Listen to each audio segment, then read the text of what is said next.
nettoyage et destruction. Tels sont les mots utilisés par le général Tlimi en 1976 à Mgala face à l'armée algérienne. Saïd Chengriha n'aurait pas été à Paris dernièrement s'il fut gardé prisonnier par nos forces armées en 1976.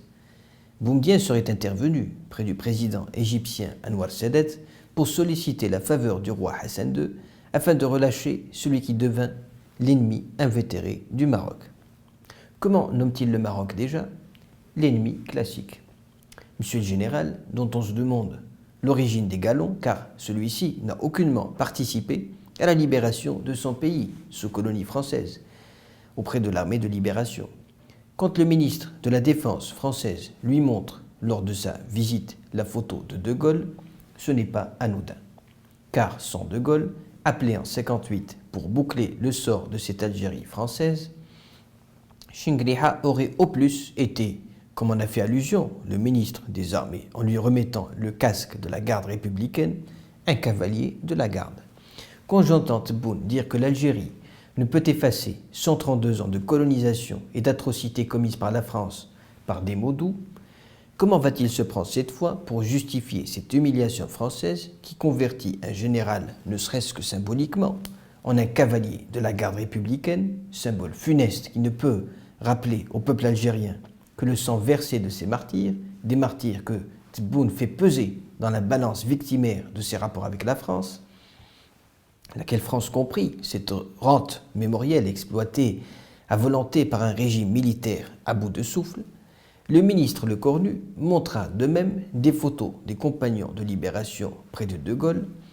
Si Chengriha, avec un peu de mémoire, car le général est d'un certain âge, et d'ailleurs il devait être par la force de la loi à la retraite, si ce n'était le président Tebboune, usant d'un droit constitutionnel qui l'a gardé et promu. Mais le général le lui rend bien, car celui-ci aurait pu très bien appeler à sa destitution en 2020, alors que le président fut absent pour raison de Covid et pour 4 mois consécutifs, hospitalisé en Allemagne. Si M. le général avait donc en mémoire autre chose que cette haine viscérale vis-à-vis du Maroc, il aurait vu ce compagnon de libération, appelé Mohamed V, pour qui cette même France avait proposé la remise des terres marocaines, notamment Tindouf et Kolombchar, à condition de ne plus aider l'Algérie dans son cheminement vers l'indépendance. Sauf que Mohamed V refusa.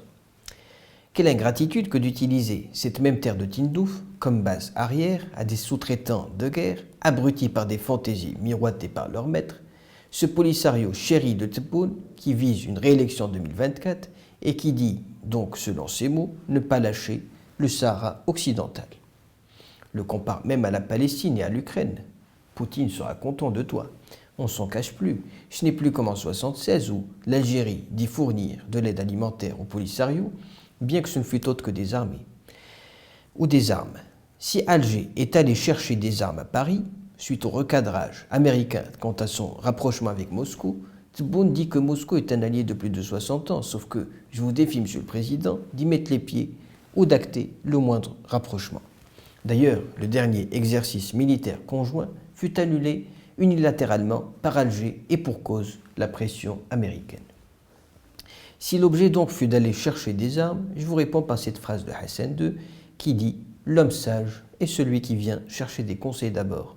Les armes, on en trouve partout. » Si vous pensez que Paris vous est bonne conseillère et qu'elle vienne à vous pousser par quelques moyens à une confrontation avec les Russes au Mali, en Centrafrique, au Burkina Faso, la France devenue ennemie officielle de la Russie, et qu'en plus vous vous amusez à vouloir parer au manque du gaz russe sous sanction en Europe en jouant au suppléant, au Superman, que vous pensez suppléer Wagner et Gazprom, que vous vous amusez à recevoir l'Italie en la personne de Meloni, au mauvais lien avec la France, rajoutez à cela vos fréquentations de l'Iran et de Cuba, et que si le Polisario venait à être classé par les États-Unis sur la liste noire du terrorisme, vous suivez.